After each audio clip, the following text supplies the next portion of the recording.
if you think back to the triangle we talked about at the very beginning, there were and some of the factors we talked about in terms of influencing our look-to-book and ultimately our revenue number. One of those things was about content and quality. There's clearly a relationship in here about what we're able to provide back in terms of supplying the demand, if you like.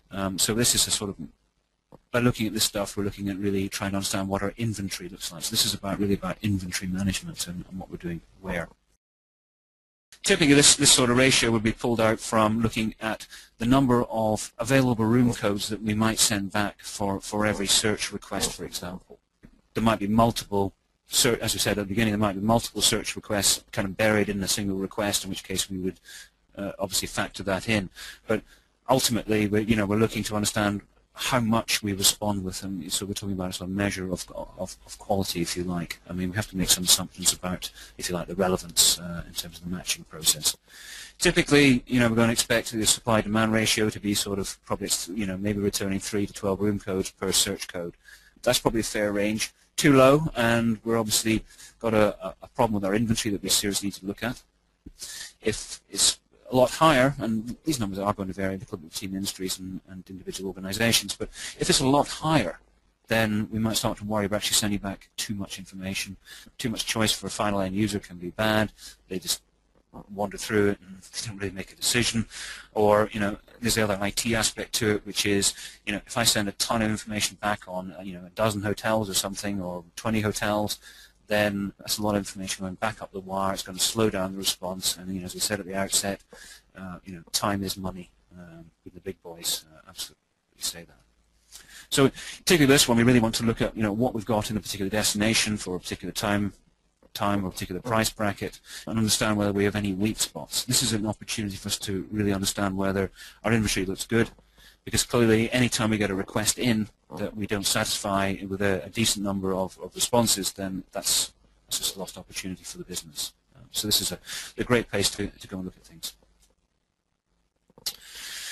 We can also apply this same metric really to sort of, it's called supplier management. So you're sitting at the back end of the website in our sort of global supply chain diagram, or you are at the wholesaler and you're not able to supply a particular request from your own direct inventory, and you need to go back to a switch or some other hotel supplier or chain or whatever product it happens to be, but you're making a supplier request. You can apply the same ratio to the requests that are going up and down that wire between you and that supplier.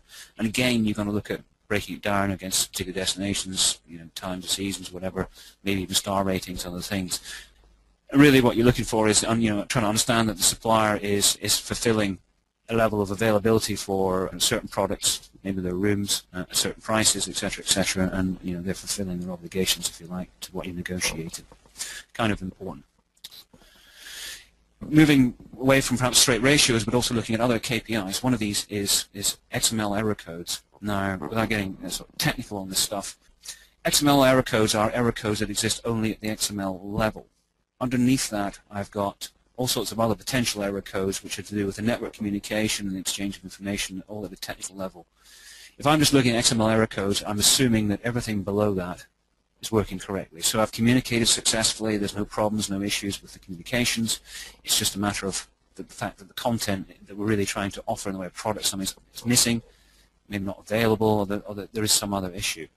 And if we come back to our hotel example and stick with that theme, then that could equally be no room at the inn, at least that's what I fondly refer to it as. And that's when we're making requests for certain dates, price codes, or room types, and the response we're getting back is simply no availability. And that could be an issue which is with a brand, so a hotel chain, for example, or an individual property, actual hotel on a specific time period, etc. But we really want to be able to dig in and understand these things. So here's an example chart showing brands from, this is on the supply side, so this is monitoring information up and down the wire to a given supplier. I've taken out the specific brands here because this really would be an issue, but this is giving us an idea of the level of XML errors we're getting, and we've sorted it with sort of the particular brand codes that have the highest level of errors are on the left of the graph, and obviously everything tailing further through with lower levels of errors. But this is really potentially quite significant up here.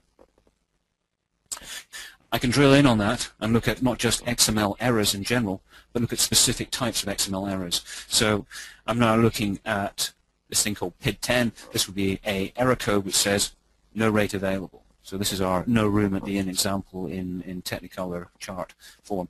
And you can see how that pans out across the brands. I can dig in even further, and rather than just looking at brand, I can look at specific properties too. So it might be a specific hotel somewhere that really isn't giving us availability that they have promised to do so.